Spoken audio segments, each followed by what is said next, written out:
ನನ್ನ ಪ್ರಾಣವನ್ನೇ ಕೊಡಲು ಸದಾ ಸಿದ್ಧ. ನಂಜುಂಡೇಶ್ವರ, ಇಷ್ಟು ದಿನ ನೀನು ನಮ್ಮ ಎಕ್ಸೈಸ್ ಡಿಪಾರ್ಟ್ಮೆಂಟ್ಗೆ ಚಳ್ಳೆ ಹಣ್ಣನ್ನು ತಿನ್ನಿಸಿ ಕಾಲಂತ ಮೆರಿತಾ ಇದ್ವಲ್ವಾ? ಏ ಒಂಟಿ ಸಲಗ ನಿನ್ನ ಅಡ್ಡಕ್ಕೆ ಕಾಲಿ ತಂದು ಇದನ್ನು ಮಾತೇ ಇಲ್ಲ ಕಣ. ದೇಶ ಪ್ರೇಮಿಗಳಿಗೆ ತಲೆ ತಗ್ಸೋದು ಗೊತ್ತು, ದೇಶ ದ್ರೋಹಿಗಳ ತಲೆ ತೆಗೆಯಬಹುದು. ಇದೇ ಈ ಏಕಲವ್ಯನ ನಿಯತ್ತು.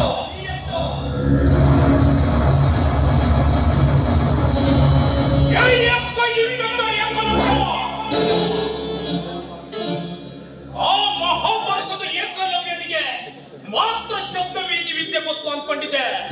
ಆದ್ರೆ ನೀನು ಆ ಏಕಲವ್ಯನಿಗಿಂತ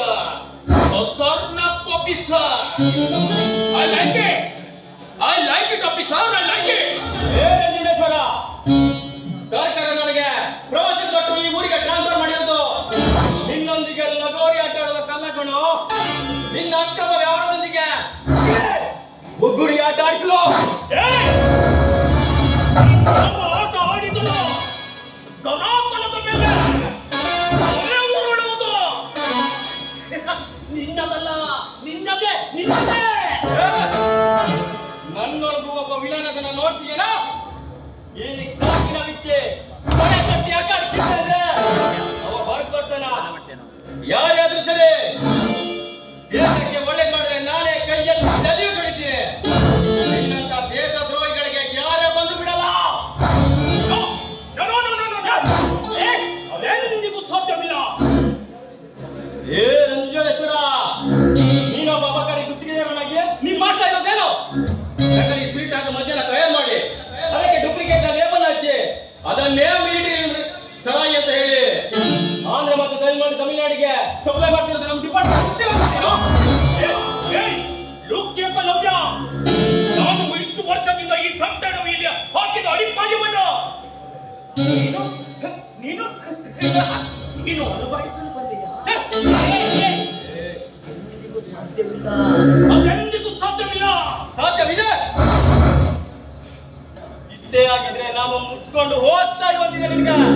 ಆದ್ರೆ ನೀನು 8 ವರ್ಷಗಳ ಹಿಂದೆ ನಿನ್ನ ತಂದೆ ಮೇಲೆ ನಮ್ಮ ಅಧಿಕಾರಿಗಳು ದಾಳಿ ಮಾಡಿದಾಗ ಒಬ್ಬ ಅಧಿಕಾರಿಗೆ ಅಮಾನುಷವಾಗಿ ಸಾಯಿಸ್ತೇ ನೆನಪಿದ್ಯಾ? ಅದು ಮುಗಿದು ಹೋದ ಕತೆ. ಅದನ್ನು ಮತ್ತೆ ಕೆದಕ್ಬೇಡ. ನೋಡು ನೋಡು, ನನ್ನ ಪಿತ್ತವನ್ನು ಹೆಚ್ಚಿಗೆಸ್ಬೇಡ. ಅಷ್ಟೇ ಅಲ್ಲದೆ ಚಂದ್ರಮುಖಿ ನಿನ್ನ ಅವ್ಯವಹಾರಗಳ ಬಗ್ಗೆ ಡಿಸಿಗೆ ಕಂಪ್ಲೇಂಟ್ ಕೊಟ್ಟಾಗ ಅವರ ತಂದೆ ಶಿವರಪುತ್ರನ ಕಾಲುಗಳನ್ನೇ ಕತ್ತರಿಸಿಬಿಟ್ಟಲ್ವೋ? ಅಧರ್ಮವನ್ನು ಸಂಹಾರ ಮಾಡಲು ಶ್ರೀಕೃಷ್ಣನಾಗಿ ಬಂದೀಯಾ? ಶ್ರೀಕೃಷ್ಣನ ಕೈಯಲ್ಲಿ ಗೋಮೋದಕಿ ಎಂಬ ಪದೆಯಿತ್ತು, ಸಾರಂಗ ಎಂಬ ಬಿಲ್ಲಿತ್ತು, ಸುದರ್ಶನ ಎಂಬ ಚಕ್ರ ಇತ್ತು. ನಿನ್ನ ಕೈಯಲ್ಲಿ ಯಾವ ಗಂಟೆ ಚಾಕಟಿ ಅಸ್ತ್ರ ಇದೆ ಅಂತ ಇಷ್ಟೊಂದು ಹಾರಾಡ್ತಿದ್ಯಾ? ಸರ್ಕಾರ ಕೊಟ್ಟಿರೋ ಈ ಕಾಕಿ ಎಂಬ ಕವಚವೇ ನನ್ನ ಅಸ್ತ್ರ. ನಂಜುಂಡೇಶ್ವರ, ನೀನು ಅಷ್ಟು ಸುಲಭವಾಗಿ ಸಾಯೋದಿಲ್ಲ ಅಂತಾನೆ ನಮ್ಮ ಡಿಪಾರ್ಟ್ಮೆಂಟ್ ಅವರು ಈ ಮತವೇರಿದ ಈ ಒಂಟಿ ಸರ್ಕಾರ ಈ ಅಖಾಡಕ್ಕೆ ಕಳಿಸಿದ್ರು. ನಾನು ಈ ಫೀಲ್ಡ್ಗೆ ಎಂಟ್ರಿ ಕೊಟ್ಟಿರುವುದು ಧೂಳಿಪುಟ ಮಾಡಬಲ್ಲೆ.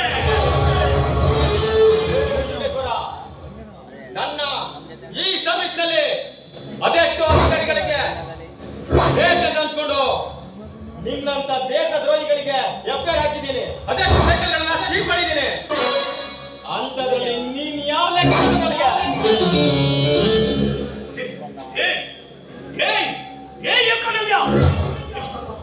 ಎಷ್ಟೊಂದು ದಿಮಾಕು ನಿನಗೆ, ಎಷ್ಟೊಂದು ದಿಮಾಕು ನಿನಗೆ. ಲಾಸ್ಟ್ ಡೈಲಾಗ್ ಹೇಳ್ತೀನಿ. ಭಾಗ್ಯವಿದ್ದಾಗ ಎಂಟ್ರಿ ಕೊಟ್ರೆ ನಿನ್ನ ಮನೆಯಲ್ಲಿ ನೆಲೆಸುವುದು ಶಾಂತಿ. ಈ ಯಮದೂತ ಎಂಟ್ರಿ ಕೊಟ್ರೆ ನಿನ್ನ ಬದುಕು ಶಾಂತಿ.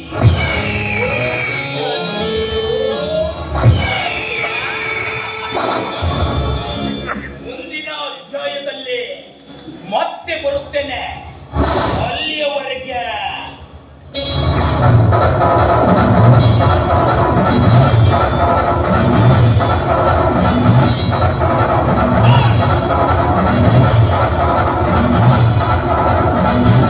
ಹೋಗು ನಂಜುಂಡೇಶ್ವರ, ಹೋಗು.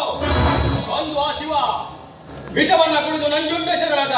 ಆದ್ರೆ ಇಂದು ಸರಾಯವನ್ನು ವಿಷನ ನೀನು ಜನರಿಗೆ ಹಂಚಿ ದೇಶದ ಈ ನಂಜುಂಡನಾಗಿ ಮೆರೆತಾ ಇದೆಯಲ್ವಾ? ನೋಡು, ಇನ್ನು ಮುಂದೆ ಈ ಏಕನಿಂದ ನಿನ್ನ ಪ್ರತಿ ಹೆಜ್ಜೆ ಹೆಜ್ಜೆ ಕೊಟ್ಟುಗಾಲಾಗಿ ಬರ್ತಾನೆ ಇರ್ತಾನೆ.